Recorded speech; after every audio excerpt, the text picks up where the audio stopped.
Bonjour Bernard Werber, vous êtes l'un des auteurs francophones les plus lus au monde, évidemment on se souvient des Fourmis mais de tant d'autres aussi. Vous êtes le président du jury des plumes francophones en partenariat avec TV5 Monde. On va en parler dans quelques instants, il s'agit d'aider les jeunes auteurs à être publiés, des auteurs qui viennent du monde entier.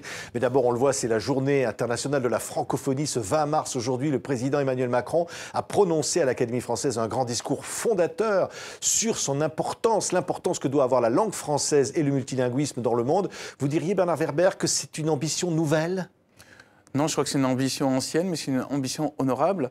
Plus il y aura de gens qui parleront français dans le monde, plus notre langue va rayonner et plus notre culture va rayonner.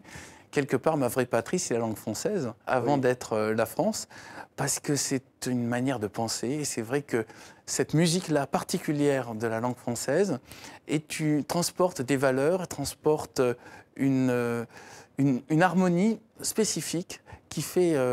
toute notre histoire et toute notre valeur, je pense, internationale. Le président Emmanuel Macron qui a annoncé un certain nombre de propositions, même de décisions qui vont être mises en œuvre pour la francophonie, notamment à destination de l'Afrique, dit, au fond, être francophone, c'est faire partie d'une patrie, c'est faire partie d'une communauté.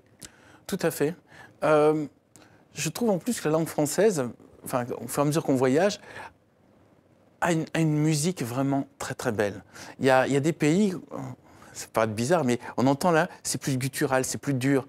Il y a des langues qui sont déjà faites pour les conflits, il y a des langues qui sont plutôt faites déjà pour une certaine harmonie. Et je trouve que la langue française est vraiment très très belle. Oui. Dans l'absolu, comme on écouterait juste un son, en essayant d'oublier que c'est ma langue natale, je trouve qu'il y a quelque chose de très beau dans cette langue. Et Emmanuel Macron dit aussi, au fond, défendre la langue française, ça n'est pas être contre le multilinguisme, les autres langues. Vous qui êtes traduit dans le monde entier, évidemment, vous êtes d'accord?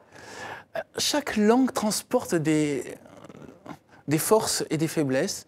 Je crois en effet que c'est... L'idéal serait peut-être qu'on parle tous la même langue. Maintenant, il faudrait que cette langue soit belle et transporte des valeurs honorables, et ça pourrait être le français. Un monde où tout le monde parlait français, ça serait vraiment très très bien. Oui, oui. Alors là, il y a une proposition de dictionnaire de la francophonie. Ça, c'est bien, ça. Vous allez pouvoir regarder le dictionnaire, Bernard Werber, pour vos prochains livres. Oui, oui. Non, moi j'aime bien tout ce qui se fait autour en tout cas du vocabulaire. On ne s'imagine pas la chance qu'on a de vivre de nos jours avec une telle richesse de langage. Il faudrait imaginer les hommes des périodes plus anciennes qui manquent de vocabulaire ou qui manquent de moyens d'exprimer leurs émotions. Plus il y a de vocabulaire, plus il y a de possibilités de mettre des nuances dans ces phrases, plus en fait notre cerveau devient intelligent. Donc je crois que la langue forge le cerveau et donne un certain état d'esprit. Et une belle langue permet de faire des œuvres d'art qui sont uniques à cette langue. Oui, bien sûr, on reviendra tout au long de la journée sur le discours du président Emmanuel Macron. Mais vous êtes, vous, Bernard Werber, le président du jury des plumes francophones. C'est un concours avec Amazon, Ouest France, un jury auquel participe Estelle Martin, notre consoeur de TV5 Monde, pour finalement aider des jeunes auteurs qui écrivent des manuscrits à être finalement lus par tout le monde. Oui, moi j'ai mis longtemps à trouver un éditeur. J'ai mis 12 ans à écrire mon manuscrit et 6 ans à trouver un éditeur. Donc je me dis, ça serait bien qu'on puisse ouvrir un peu plus les portes de la citadelle, que ça soit plus facile d'accéder à la publication ou en tout cas au contact avec les lecteurs, par exemple grâce à Internet. Vous citiez aussi donc ces distributeurs, Amazon, Ouest France, tout ça, qui permettent de faire découvrir l'œuvre. Je crois qu'on a intérêt à aller vers l'originalité. Et actuellement, on a des crispations du fait de la situation économique. Les boîtes d'édition ont tendance à faire des copies des livres qui ont déjà marché et du coup à répéter des systèmes anciens plutôt que de s'ouvrir à une forme de modernité et d'originalité. Or, Internet et l'ouverture au grand public et l'ouverture aussi à tous ces auteurs francophones des autres pays en dehors de la France va permettre d'apporter un sang neuf. C'est comme si on ouvrait les fenêtres pour faire rentrer un peu d'air pur. Et c'est pour ça que j'encourage ce projet.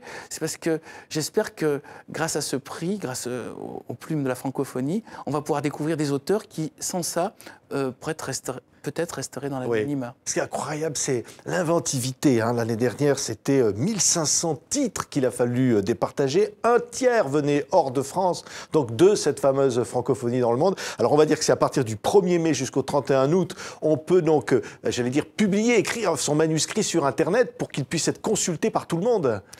Oui, c'est un système ouvert. Et je crois qu'il y aura de plus en plus d'outils pour permettre la créativité. Avant, la création était une sorte de privilège à un petit groupe de personnes, souvent dans les grandes capitales. Maintenant, grâce aux nouveaux outils comme justement Internet et les nouvelles technologies, j'espère que tout va s'ouvrir à la planète et qu'il suffira d'avoir de bonnes idées ou un bon concept de roman pour pouvoir accéder ou plaire au grand public. Oui, donc on peut commencer déjà à écrire évidemment du 1er mai, je le répète, jusqu'au 31 août 2018 et les 2 lauréats, donc prix du public et plume des lecteurs, seront décidés au mois d'octobre. Ça va être difficile de choisir parmi des centaines et des centaines de récits. Alors moi, je privilégie les démarrages rapides. C'est-à-dire que j'attends d'un roman que ce ne soit pas une promesse d'un peu plus loin, vous allez découvrir l'intrigue. Je considère que dès les 7 premières pages, il faut que ça décolle. Et je crois qu'il y a une nouvelle littérature qui est en train d'apparaître, qui est une littérature où on fonce tout de suite dans le cœur du problème et après, on développe. Et pour ma part, en tout cas, je sélectionnerai les livres à démarrage rapide et où ça s'enchaîne de manière souple et agréable. Il y a une littérature maintenant qui doit apparaître, qui sera différente de celle du nouveau roman des années 60, dans lequel il n'y aura plus besoin de grandes scènes d'exposition, dans lequel il n'y aura plus besoin de descriptifs compliqués, mais où, du fait que les gens sont habitués par le cinéma et par la télévision à avoir un rythme plus rapide, il faut que la littérature offre aussi un rythme plus rapide. Ouais, alors là, vous avez entendu les conseils de Bernard Werber, président du jury. Voilà, démarrez vite. Hein. Tournez pas autour du pot et ne considérez pas que le lecteur a que ça à faire de tourner les 50 pages avant de savoir de quoi ça parle. Voilà, donc pour gagner ensuite, et puis évidemment bénéficier d'une campagne marketing, hein, comme on dit en bon français, de campagne de promotion, et puis bénéficier donc du soutien d'Amazon, de tous nos partenaires de TV5 Monde, avec des auteurs comme l'année dernière, c'était le cas de Nabil Ben Ali, qui avait donc gagné le prix, et puis de Lucas Tatiazim, qui avait gagné le prix. Ça vous plaît finalement de voir qu'il y a de jeunes auteurs qui émergent comme ça, Bernard Werber? Oui, non seulement ça me plaît, mais je crois qu'il est nécessaire que la profession ne reste pas engoncée dans des vieilles barbiches parisiennes. Je crois qu'il faut s'ouvrir aux jeunes, il faut s'ouvrir à l'étranger. Et il faut aussi penser que pour toucher le jeune lectorat, il faut aussi des jeunes créateurs. Et vu que le monde des autres formes d'art, notamment le cinéma, le monde de la musique, est un monde où il y a ce son neuf, il faut que la littérature n'échappe pas à cette règle et qu'elle soit inondée par cette énergie et étrangère et jeune. Eh bien, on vous souhaite à tous les gagnants le même parcours que Bernard Werber aujourd'hui, qui était notre invité pour cette journée internationale de la francophonie. Joyeux 20 mars à tous sur TV5 Monde, la chaîne de la francophonie. Merci Bernard Werber. Merci à vous.